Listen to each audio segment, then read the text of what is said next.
Nestorgo musika talde bat, KKK, Kandido Kaka, Gasteiztik, talde berria, eta gainera, pandemia zikilonen erdian sortua, 5 pertsona osatua, Baterian Beltran, Nestor bajuan, Txabo gitarran, Martin gitarran eta Zete abeslaria. 3 pertsonen lehenengo taldea da, pertsona horientzat lehenengo taldea da.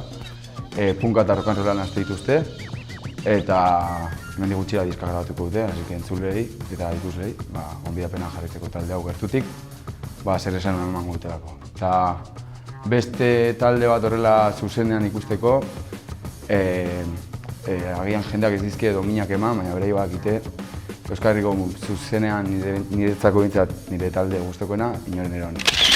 Bi diska hauek aipatuko ditut, Pelasen A, B, D, E, hemen dituzue.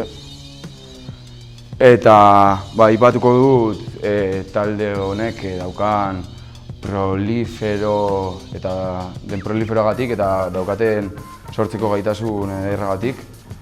Urtebetean 2 disko atera, gainera bereik autokoitzia dena, apostu handi bat eginez badibidez lokala berei bakarrik pagatzekoa, diru inbertsio handia eta gero disko horietan ikusten dena.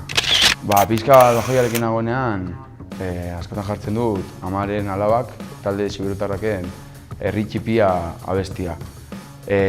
Bertsoak edo direla esan genezake, bintzat moldeagatik, eta euskal preso batek idatzia dira letrak, Didier Agirre. Eta, nik interneten entzuten dut. YouTubeen bertan jartzen duzue Herri Txipia Amaren Alabak topatuko duzue. Medan kantu ederra, ahots hutsean akapela talde honek egiten den bezala. Kantatua, letra bikaina, eta, zer esanik ez, nola kantatzen dute.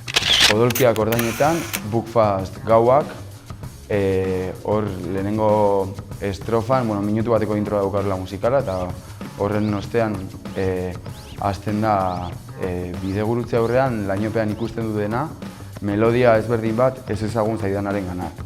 Eta batez ere esaldi horrek, baina abesti osoa ezin nuke guztia esan, letra osoa, baina melodia ezberdin bat ez ezagun zaidanaren gana, pixka bat islatzen du azkenean abesti bat egiten hasten zarenean edo sortze prozesu horretan bizi duzun zerbait, ez? Melodia ezberdin bat ez ezagun zaizun zeozerren gana, beti ere zure talde horrek dauzkan estilo edo molde batzuetatik atera gabe, baina aldi berean berritasuneru zirtenaz. Musikari bat, betidanik nire ondoan egon dena lehengusua garelako, Aritz Unamuno, Deskontrol taldekoa, eta oso gogoan dut behin oporretan geundela, ni memokoa nintzen, ezin dut adina esan, baina seguro 9-8 urte biko nituela, edo hortik bera, nola erakutsi zian zure SM58 bat, eta zian, behitxu Ander, hone balixo dau kantetako.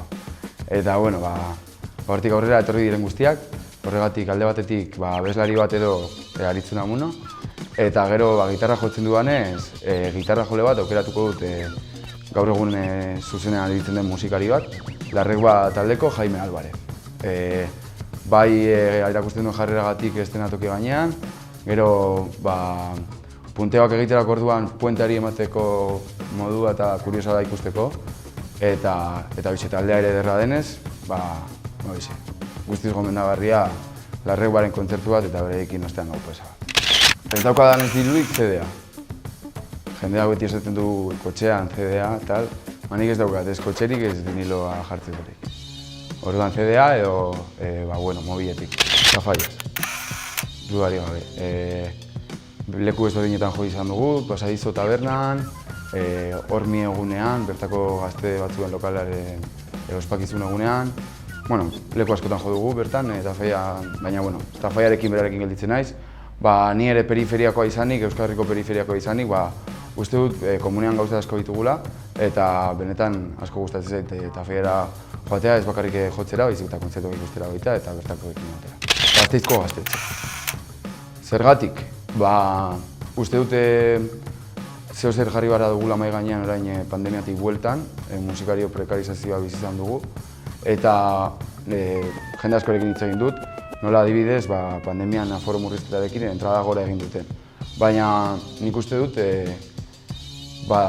garaia dela ere bai berriro ere lehengo zirkuituak martxan jartzeko, hain esparru legalean ez daudenak, eta berriro ere do it yourself, edo zuk zeuk egin filosofiarekin, hori.